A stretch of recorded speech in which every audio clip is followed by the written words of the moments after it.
Le journal de la mi-journée sur RTI 1. Bonjour et bienvenue à tous dans l'actualité de ce samedi. Élections législatives 2021. Ce samedi 6 mars, les Ivoiriens sont appelés à accomplir leur devoir civique dans les bureaux de vote ouverts depuis 8 heures ce matin.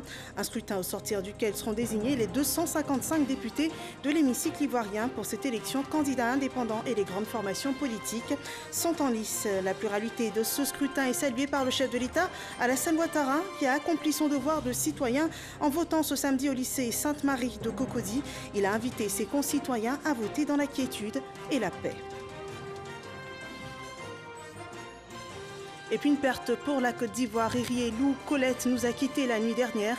Pionnière du vivrier et leader féminin, elle était initialement vendeuse de fruits et légumes. Elle aura su fédérer coopératives du pays pour une meilleure organisation du secteur du vivrier. Bienvenue dans ce 13h. Nous débutons ce journal par ce communiqué de la présidence de la République. Son Excellence, M. Alassane Ouattara, a effectué un séjour en France du 26 février au 4 mars 2021, au cours duquel il a eu un entretien suivi d'un dîner avec le président de la République française, Son Excellence, M. Emmanuel Macron. Au cours de son séjour, le président Alassane Ouattara a rendu visite au Premier ministre Ahmed Bakayoko, actuellement hospitalisé à Paris, et compte tenu de l'état de santé du Premier ministre, il a été recommandé une prolongation de son hospitalisation. Toutes les pensées du chef de l'État, du gouvernement ivoirien et de la nation entière accompagnent le Premier ministre dans cette épreuve, ainsi que des vœux de prompt rétablissement. Un communiqué fait à Abidjan le vendredi 5 mars 2021. Bienvenue dans cette édition, une édition centrée sur les législatives 2021. Le vote pour le scrutin en Côte d'Ivoire a démarré ce samedi matin à Abidjan avec l'ouverture des bureaux de vote. Le président Alassane Ouattara a ce samedi accompli comme tout citoyen ivoirien aujourd'hui son devoir civique. C'était à 11h aller au lycée Sainte-Marie de Cocody. Le chef de l'État, heureux de ce tact, s'est dit fier de la pluralité de ce scrutin et encourage tous les Ivoiriens à voter dans la paix et la quiétude. Son propos a été recueilli par Jérôme Kofi Aboulin. Je viens de voter pour l'élection législative ici à Cocody, au lycée Sainte-Marie.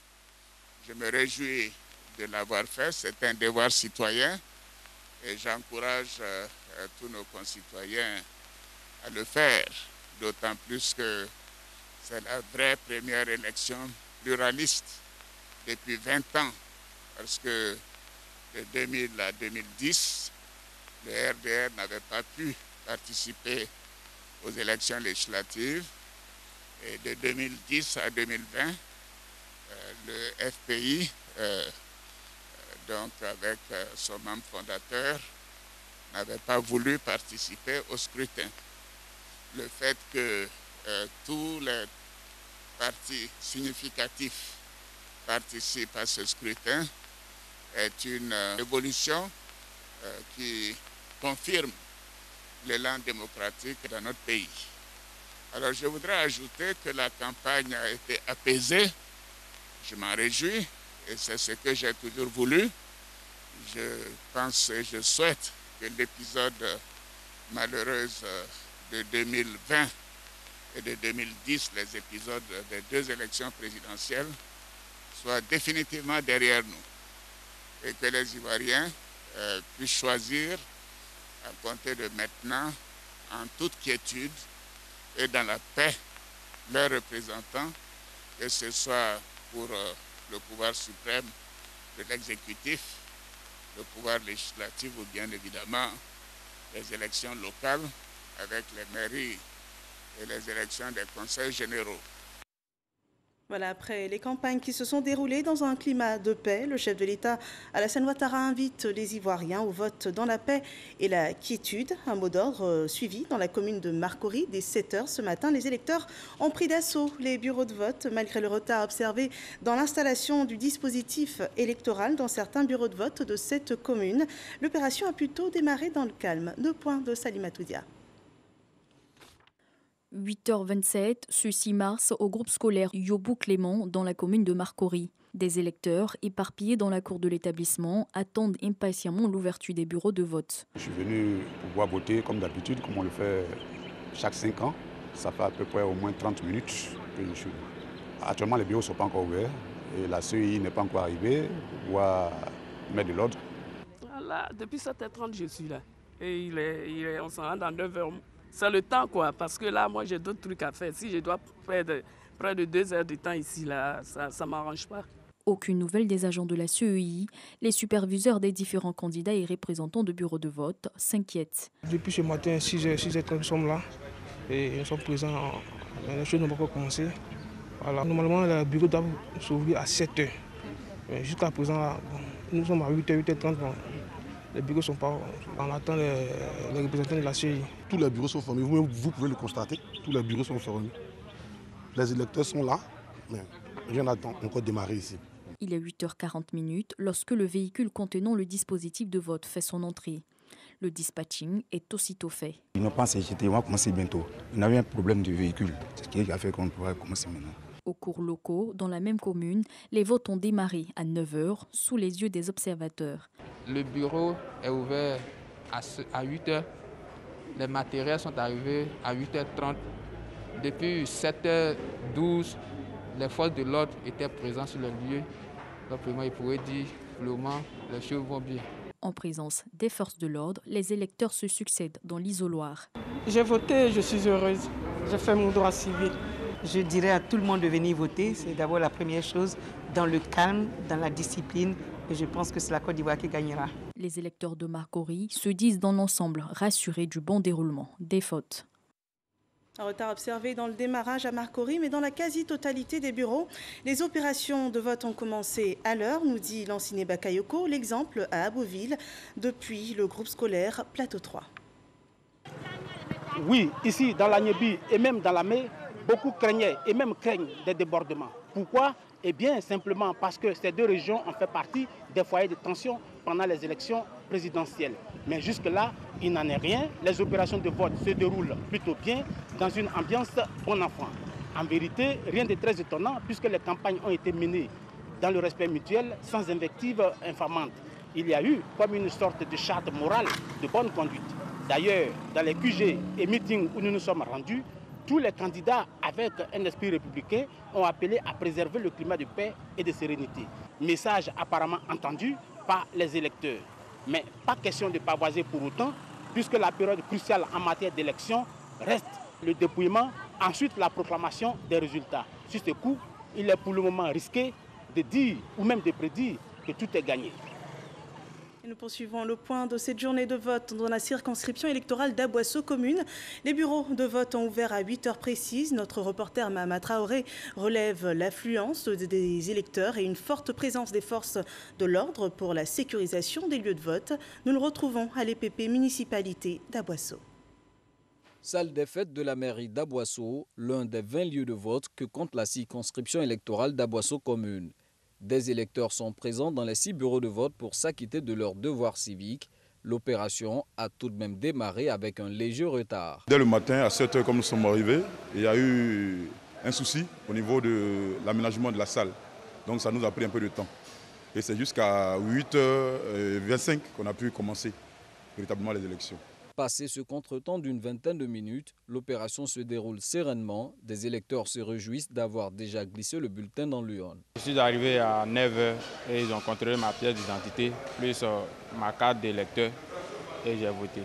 Je trouve que les choses sont bien organisées. J'ai pu voter très rapidement en moins de 5 minutes. Pas de problème particulier. J'invite les uns et les autres à venir voter massivement. J'attends. Toutefois que mon tour sera arrivé, que j'irai voter. L'affluence des votants à la salle des fêtes est la même à EPP municipalité. Ici, l'opération a démarré à 8h précises dans les 7 bureaux de vote. Au début, ça a été un peu difficile parce qu'on ne retrouvait pas mon nom. Et par fini, j'ai retrouvé le nom et j'ai voté. Là, je dis à mes camarades, mes parents qui sont encore à la maison, de venir voter pour faire leur choix. Le développement d'Aboisseau. Avant, je votais dans le bureau numéro 3, je crois. Mais cette année, il y a eu un problème de déplacement des bureaux. Mais quand même, tout s'est bien passé. Pour s'assurer du bon déroulement du scrutin, le corps préfectoral et les responsables locaux de la sécurité sillonnent les différents lieux de vote. Tout est calme. Les électeurs sont disciplinés et ils sont en train de voter. On observe déjà une affluence dans beaucoup de bureaux de vote. Et les forces de l'ordre sont également présentes. Donc la sécurité est assurée. Pour le moment, tout se passe bien. Consigne majeure donnée aux agents électoraux, l'interdiction de l'usage du téléphone par les électeurs dans les isoloirs. Dans la disposition des éléments de vote, l'isoloir est disposé de telle sorte que l'électeur qui accomplit son devoir est bien vu de tout le monde, notamment des membres du bureau de vote et des représentants des candidats. De sorte qu'il ne peut pas effleurer l'esprit d'un votant, d'un électeur d'utiliser le téléphone. La circonscription électorale d'Aboisseau Commune compte 35 068 votants. Et plus de 225 135 bureaux de vote sont ouverts par la CEI sur tout le territoire national. Voyons à présent le déroulement de l'opération dans la région de Beke. Kwadio Kwame a sillonné les centres de vote de la ville de Bouaké. L'opération de vote a démarré timidement à Bouaké-Sokoura dans les 7 bureaux de vote de l'école annexe. On ne se bouscule pas à l'école Irudo où les électeurs se font encore attendre. Pour l'heure, aucune imperfection à signaler. La grande affluence est attendue vers la mi-journée. Et la région de la Maraoué, elle compte 448 lieux de vote. Le point de cette journée électorale avec Dangui Dangui. Samedi, jour des élections législatives. Il est 7h28 à Boafli. La commission locale de la CEI est déjà animée avec l'opération de dispatching de matériel électoral. Quelques minutes plus tard, au collège moderne Charles Kofi Divi de Boafli, quelques électeurs sont déjà là. Le sous-préfet central de Boafli est venu s'assurer que tout se passe bien. C'est un message de paix, un message de courtoisie, un message de ne pas empêcher d'autres d'aller voter et que la paix continue de régner dans la Maraoué et précisément à Boafli. Les votes ici ont commencé. La région de la Maraoué compte 448 lieux de vote, 732 bureaux de vote, 223 357 populations électorales. Dans l'ouest du pays, à Djuekoué, l'ouverture des urnes est effective depuis 8 heures ce samedi. Au lieu de vote, l'école primaire catholique Notre-Dame 1 et 2 de Djuekoué. Depuis 7 heures ce 6 mars, la présence des forces de l'ordre, des représentants des candidats et également des observateurs électoraux a été remarquée. Le point de Walter Amadou Ouattara. École primaire catholique Notre-Dame 1 et 2 de Djuekoué, quartier résidentiel 1. Il est 7h30 lorsque les premiers électeurs se disposent devant les bureaux de vote. Je suis venu pour voter pour les législatives parce que bon, j'ai d'autres préoccupations. Je vais voter tôt parce que là, il y aura une affluence et puis je vote. Puis là, je vais à l'église. En attendant l'heure de l'ouverture, c'est la mise en place sous l'œil vigilant des représentants des candidats et des observateurs. Je vois l'une qui est là, je vois les cas d'électeurs qui sont présents là.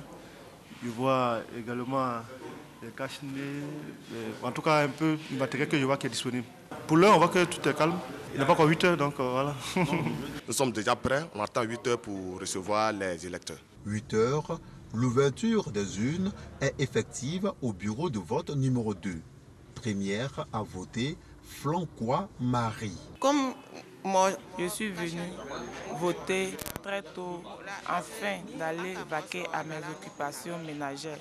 Il est important pour moi de faire le choix de mon candidat et faire de lui mon député. L'école primaire catholique Notre-Dame 1 et 2 de Djuekoué compte 5 bureaux de vote pour plus de 1500 électeurs attendus. Et tout comme à Djuekoué, les populations expriment leur devoir civique dans le Bunkani. Le rapport de Cheikh Koné depuis Bouna. 7 heures passées de 10 minutes, nous sommes au quartier Ouattarasso dans la commune de Bouna. C'est jour d'élection, réveil matinal donc dans la maisonnée de Ouattara. Tout affaire cessante, Bassindou, le père de famille, se prépare. C'est important pour tout citoyen d'accomplir cet acte civique tôt le matin avant d'occuper à ses occupations, parce que ça y va du développement de notre localité. À l'instar des autres circonscriptions électorales, les enjeux de cette élection dans la localité de Bouna sont énormes. Bassindou l'a si bien compris qu'il a décidé cette fois de déroger à un principe, celui de ne pas participer aux élections locales dans sa région. Toute franchise, je votais uniquement pour les présidentielles, Maintenant, la mairie et la députation, franchement, je ne votais pas. Je ne votais pas. Mais cette année, vu l'importance des députés à l'Assemblée, parce que ce sont des honorables qui sont appelés à voter les lois pour des localités. Voilà, donc pour cela, j'ai décidé de venir accomplir mon devoir civique. Son devoir civique achevé, Bassendou exprime toute sa joie. Comme Bassendou, de nombreux Bounaïens se sont mobilisés dès le lever du jour pour venir accomplir leur devoir civique. Ces élections locales sont très attendues de ces populations qui l'ont démontré au cours de la pré-campagne et de la campagne avec une très forte mobilisation. 4 listes sont en compétition dans la circonscription électorale de Bouna. Les listes RHDP, PDCI, FPI et une liste indépendante. Chacune de ces listes espère remporter les 2 sièges de la circonscription électorale de Bouna qui compte 66 bureaux de vote. Cheikh Koné depuis le Bunkani. Et vous allez le voir, tout comme Cheikh Koné depuis le Bunkani, Frédéric Goré est dans le Lodjibois. Il rend compte des 5 premières heures de cette journée électorale à Divo. Bonjour Marine Cognan. Je suis au bureau du groupe scolaire méthodiste de Divo. 10 bureaux de vote sont ouverts ici. L'engouement à cette heure est timide. Parmi les électeurs venus accomplir leur devoir civique se trouve cette dame, marchant à peine. Mais elle a tenu à venir accomplir son devoir civique parce qu'elle y tient. Comme cette dame, le candidat Amédée Kouakou, tête de liste de la Côte d'Ivoire solidaire, 2 images qui traduisent éloquemment l'expression démocratique. Un homme, une voix. Marine, dernier point à souligner, le nombre de bureaux de vote de la commune est de 159. Les candidats pour ce siège sont 8. Un député RHDP sortant, un candidat PDCI, un candidat de l'UDPCI et 5 indépendants. Voilà, merci à Frédéric Gorébi pour ce point. À Séguéla, ce jour de vote est décrypté par Abou Sanogo. Samedi 6 mars 2021, jour de vote partout en Côte d'Ivoire. Et les électeurs ivoiriens sont appelés aux urnes pour élire leurs différents députés. Nous sommes ici à Séguéla, précisément à l'école primaire publique Château d'Eau. Ce n'est pas encore la grande affluence, mais les premiers électeurs ont déjà accompli leur devoir civique. Je viens de voter. Vraiment, bon, ça s'est très bien passé. Je suis content de voter. Et c'est le préfet des régions, préfet du département de Séguéla qui a procédé au lancement du scrutin. Je suis un citoyen, donc bien évidemment je viens d'accomplir mon devoir civique. J'en suis heureux, j'en suis très satisfait. C'est vrai, l'heure est très matinale, mais les électeurs ont commencé à sortir. La situation est très calme. Nous ne pouvons qu'inviter les populations, les électeurs, les acteurs politiques à rester dans cet état d'esprit et à faire en sorte que in fine, nous ayons des élections vraiment totalement paisibles, comme le fut la campagne électorale au niveau de la région de Ourodougou. Au niveau du premier bureau de vote que nous avons visité, tout le protocole est respecté. On a constaté la présence des représentants des candidats dans le bureau de vote, la présence aussi d'un observateur qui est là. Et donc, nous sommes heureux de constater que tout se passe, en tout cas suivant le protocole requis. Mais déjà, des problèmes techniques demeurent. Nous avons un souci avec la tablette. Mais je crois que le code électoral prévoit qu'en cas de dysfonctionnement, on puisse continuer le vote suivant, je vais dire, une disposition du code électoral. Les bureaux de vote ont effectivement ouvert à 8 heures. Les forces de défense et de sécurité sont déjà présentes et elles assurent le bon déroulement du scrutin. Et sur ce scrutin, le président de la CEI rassure que toutes les dispositions ont été prises pour la bonne tenue de cette élection. Une opération que la CEI souhaite paisible et transparente, nous dit Sidonie Davila. 1522 candidats pour 255 sièges à l'hémicycle. Les différents candidats ont tous prouvé sur le terrain qu'ils méritent de représenter leurs différentes populations à l'Assemblée nationale. Après une semaine de campagne sans incident majeur, selon la CEI, l'institution se réjouit de la bonne tenue de celle-ci. De l'avis quasi unanime des différentes parties prenantes au processus électoral, la campagne s'est déroulée sur toute l'étendue du territoire national de manière paisible. Malgré quelques incidents, au demeurant mineurs et marginaux, survenus dans certaines localités. C'est l'occasion pour nous de saluer le grand sens des responsabilités des candidats. C'est la preuve de la capacité de nos compatriotes et de toute notre classe politique à jouer pleinement sa partition dans la promotion de la démocratie dans notre pays. Ce samedi 6 février, un nouveau rendez-vous électoral est donné aux Ivoiriens. Plus de 7 millions d'électeurs vont choisir leurs députés pour les 5 années à venir. Les enjeux sont importants pour la commission électorale indépendante. Je voudrais exhorter les électeurs à effectuer massivement le déplacement pour accomplir leur devoir civique. Ce sont 22 135 bureaux de vote qui seront ouverts sur l'ensemble du territoire national de 8h à 18h, soit 10 heures continues de vote. Les électeurs qui n'ont pas pu retirer leur carte d'électeur pourront encore le faire dans leur bureau de vote respectif. Le président de la CEI réaffirme la ferme détermination de son institution à travailler en toute impartialité avec équité. Aux agents des bureaux de vote, je voudrais leur rappeler leur devoir de neutralité et de professionnalisme. Aux électeurs et aux candidats, je voudrais réaffirmer l'engagement de notre institution à garantir leur suffrage en le comptabilisant tel que exprimé. Au demeurant, le législateur a prévu des voies de recours devant le Conseil constitutionnel au cas où le candidat ne serait pas convaincu des résultats proclamés par la Commission électorale indépendante. À l'attention de tous, observateurs et médias en particulier, que la Commission électorale indépendante est la seule entité habilitée à proclamer les résultats provisoires et définitifs du scrutin législatif. La CEI n'oublie pas le volet sécuritaire. Son président, Ibrahim Koulibaly Kuibière, affirme que des dispositions sont prises en collaboration avec les forces de défense et de sécurité pour un déroulement paisible du scrutin. Et concernant les dispositions sécuritaires, le chef d'état-major des armées rassure des dispositions prises par ses équipes pour assurer le bon déroulement de cette élection. Sécurisation des grands rassemblements pendant la campagne, protection des candidats et des acteurs en charge de l'organisation du scrutin, présence dissuasive dans les zones d'intérêt, présence physique sur les lieux de vote et sécurisation du transfert des résultats. Toutes ces questions ont fait l'objet du point presse du chef d'état-major général des armées à la veille des législatives 2021. Comparativement à la planification initiale qui avait été faite, conformément à notre doctrine d'emploi des forces, il s'agit d'une mission de sécurité publique.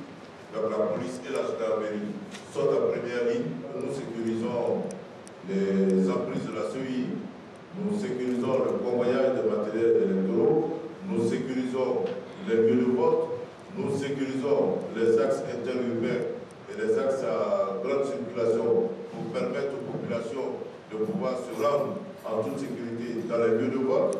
Nous disposons d'unités mobiles dans toutes ces différentes localités pour pouvoir intervenir en cas de trouble à l'ordre public. Nous sécuriserons aussi la publication des résultats et même ensuite, nous resterons sur nos différentes positions pour nous rassurer que toute la situation est calme avant de nous retirer.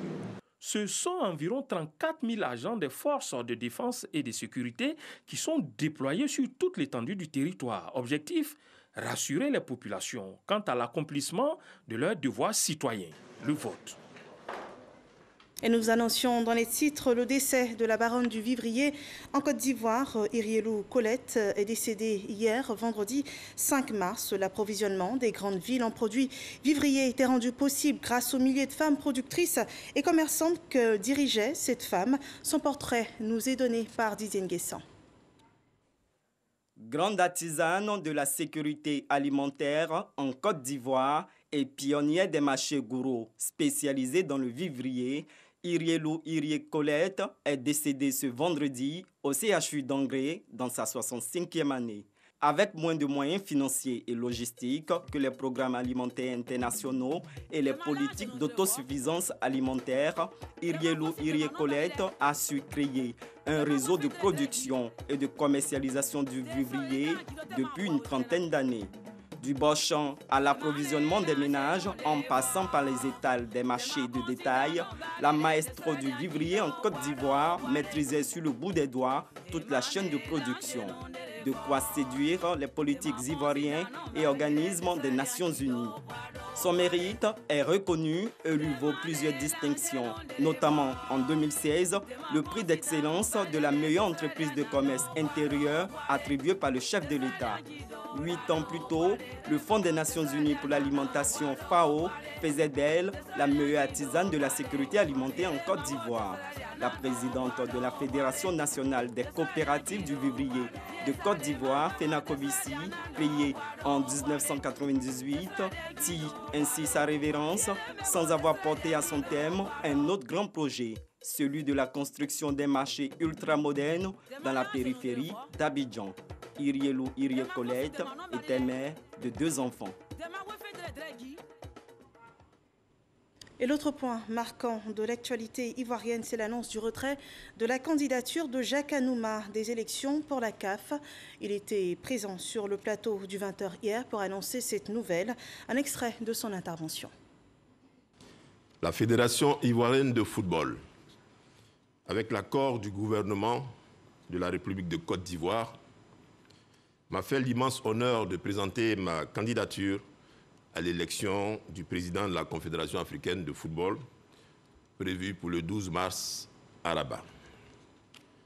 J'ai porté un projet africain au service exclusif du développement du football du continent et des générations futures. Les candidatures se sont multipliées à ce moment crucial de l'histoire de la CAF, où notre football ne peut offrir au monde un visage de division. Après mûre réflexion, concertation et consultation, inspiré par les valeurs d'entente d'union que la Côte d'Ivoire a toujours promues sur le continent, convaincu qu'il est aujourd'hui préférable de créer les conditions d'un rassemblement des meilleures intelligences afin de faire triompher l'intérêt collectif du football africain, j'ai décidé de renoncer à ma candidature. Une candidature à laquelle j'ai réussi à faire adhérer nombre de personnes ici comme ailleurs. En réalisant cette union sacrée des meilleures volontés africaines autour de la CAF, avec un programme commun, nous pourrons contribuer ensemble à son redressement. Je le ferai avec l'expérience qui est mienne, toujours soucieux des intérêts de la Côte d'Ivoire et de l'Afrique. C'est ainsi que je mettrai mon expérience unique du football continental et mondial au service de la nécessaire reconstruction du football africain et de l'organisation prochaine de la CAN 2023 en Côte d'Ivoire. J'adresse mes sincères remerciements à toutes les filles et fils du continent qui m'ont exprimé sympathie et attention durant ce parcours exaltant. J'exprime enfin mon infinie gratitude au président de la République, son Excellence M. Alassane Ouattara, au Premier ministre Ahmed Bakayoko, ainsi qu'à l'ensemble du gouvernement, au comité des sages, aux présidents des fédérations qui m'ont soutenu, aux clubs et acteurs du football de Côte d'Ivoire, au public sportif et à mon équipe de campagne pour l'inestimable soutien qui m'a été accordé sans réserve. Je crois en une Afrique du football unie, forte et respectée. Demain, je ferai donc tout pour remporter aux côtés de la prochaine équipe dirigeante issue des accords la victoire cruciale de la renaissance de la CAF. Je vous remercie. Voilà, c'était la déclaration de Jacques Anouma sur sa décision de retrait de la course pour la présidence de la CAF. Passons à présent au point de la situation sanitaire en Côte d'Ivoire.